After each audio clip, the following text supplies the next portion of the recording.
माँ Gayatri recording studio.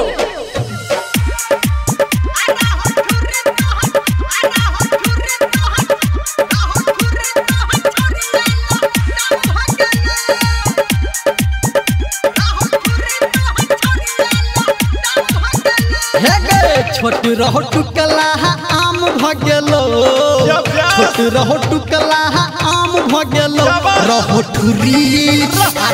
ठुरी तोहर छौरिया लताम भगेलो, रहो ठुरी तोहर छौरिया लताम भगेलो। छोट रहो टुकला आम भगेलो, छोट रहो टुकला आम भगेलो, रहो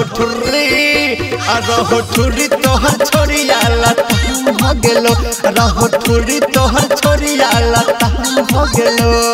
बुझली गए DJ good Madhubani, DJ good Madhubani, DJ good Madhubani.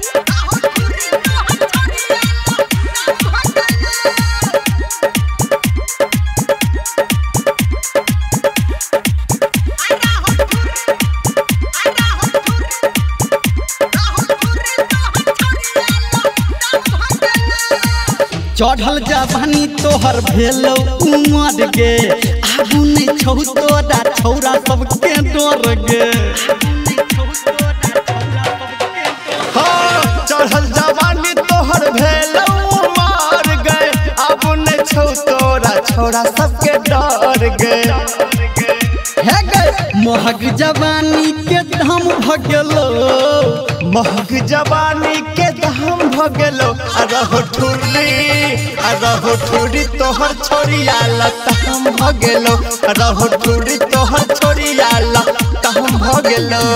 DJ good Madhubani, DJ good Madhubani, DJ good Madhubani.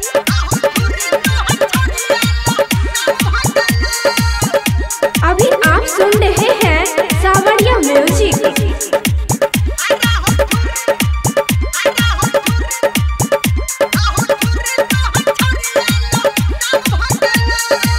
होट में लाली तोरा कानू में बाली, कपड़ा तोहर छौरी लागी छौ जाली।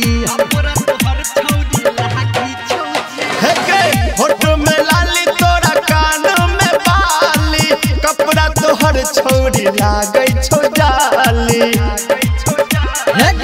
फूलमतिया से फूल नाम भगेलो, फूलमतिया से फूल नाम भगेलो, रहो ठुरी तोहर छौरिया लताम भगेलो, रहो ठुरी तोहर छौरिया लताम भगेलो। DJ good Madhubani, DJ good Madhubani, DJ good Madhubani.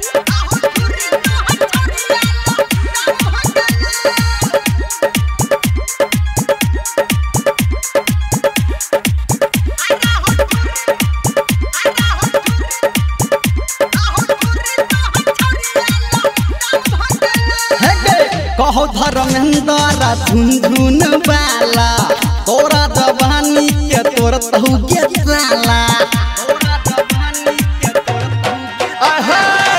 कहो अमरेंद्र झुनझुन वाला, तोरा जवानी के तोर तहु के साला। राइटर संतू से काम भगेलो, संजय गौतम से काम भगेलो, रहो ठुरी तोहर छौरिया लताम भगेलो, रहो ठुरी तोहर छौरिया लताम भगेलो। कोना के